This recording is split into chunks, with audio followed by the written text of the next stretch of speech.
How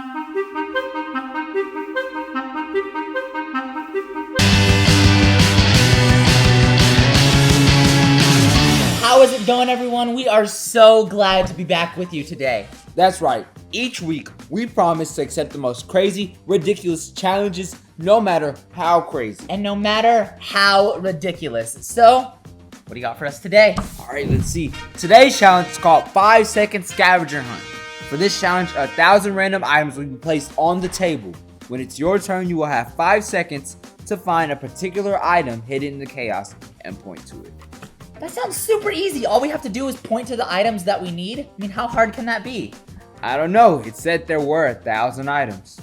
This is gonna be a piece of cake. 5-second scavenger hunt. Challenge accepted.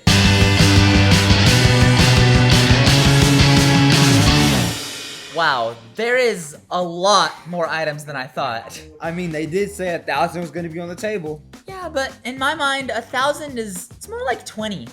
I mean, look at math. Math says 1,000 is 1,000. That's true. Also, can I take back what I said earlier? This is gonna be way harder than I thought. I know, right? 5 seconds? I'm gonna need 5 minutes to go through all this mess. Okay, so, do you wanna go first? I'll take a crack at it. Alright, I need you to find a candle. Oh, right here. Last second. Right. You have 5 seconds to find a dinosaur. You didn't find it. It was right here, man. So close. Yeah. Alright, you have 5 seconds to find a mini stapler. Time's up. Right here. Oh, I looked right at it. You have 5 seconds to find a red bead. Red bead. Bro, it was right here. I looked everywhere but right there. It's okay. We got this next round. We got it. Alright, you have 5 seconds to find a balloon. a balloon. Okay, balloon. 2, 1. Time's up. Where's the Right balloon? here. Oh, that's a balloon. That's a balloon. It's just not inflated. It's just not inflated. That's all it is. I'm looking for an inflated balloon. All right, 5 seconds to find a checker. Checker? 1, 2, 3, 4, 5. Oh! Well, technically, I didn't make it in time. Oh, okay. Give me one. I got this one.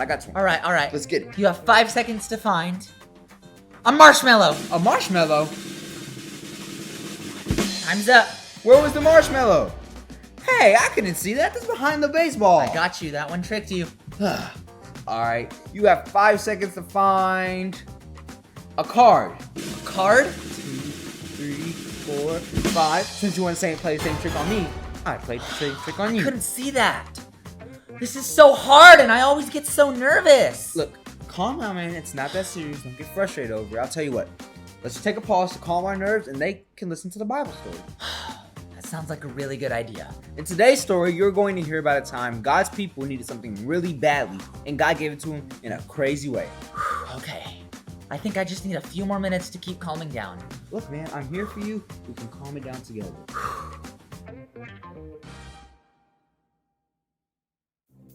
Stories of the Bible. Moses in the wilderness.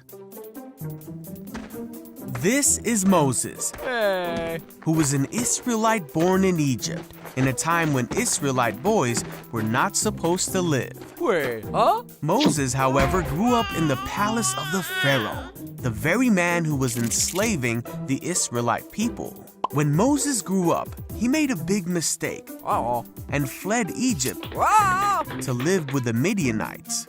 Ah. But God called Moses back to Egypt Ah. to deliver his people with the help of his brother Aaron. Phew. After God showed his miraculous power in Egypt, he led the Israelites through the Red Sea and towards the Promised Land. They followed God, who showed himself as a cloud by day and fire by night. As God led them through the wilderness, the Israelites became thirsty and hungry.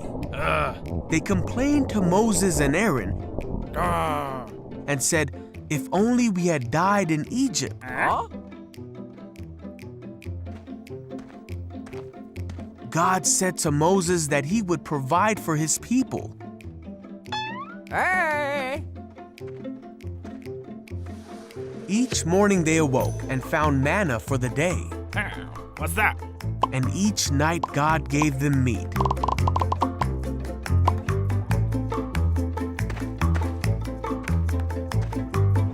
The people were still thirsty, and they were mad at Moses, saying, "Did you bring us out here to die of thirst?" Yeah.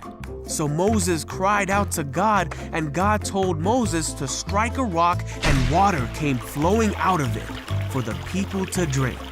And so the Lord provided for his people's needs. After traveling in the desert for 3 months, they came to Mount Sinai, and God called Moses from the top of the mountain. God spoke to Moses there of the future of his people and reminded him of the miracles of the past. After 3 days, there was thunder and lightning as a thick cloud covered the mountain. The people heard a loud trumpet blast. And Moses led people to the foot of the mountain to meet with God. God told them how his people were to live and how they were to honor him and respect each other. The Israelites had seen for themselves that God had spoken to Moses from heaven. These rules that God told them are called the 10 Commandments. And the Israelites feared God, for his mighty power had brought them out of slavery and provided for them in the desert.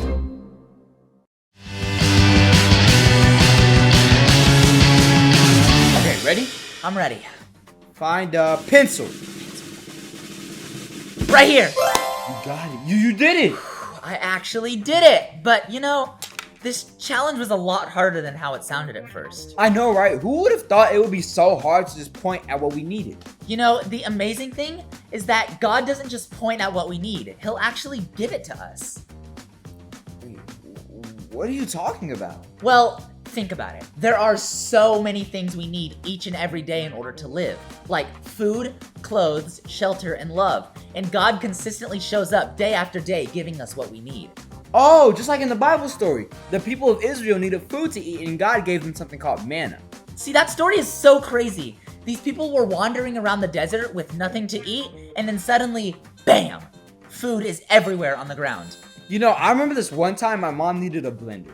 Her old one had died and she couldn't make smoothies or blend anything. So I saved up all my money and surprised her with a brand new blender.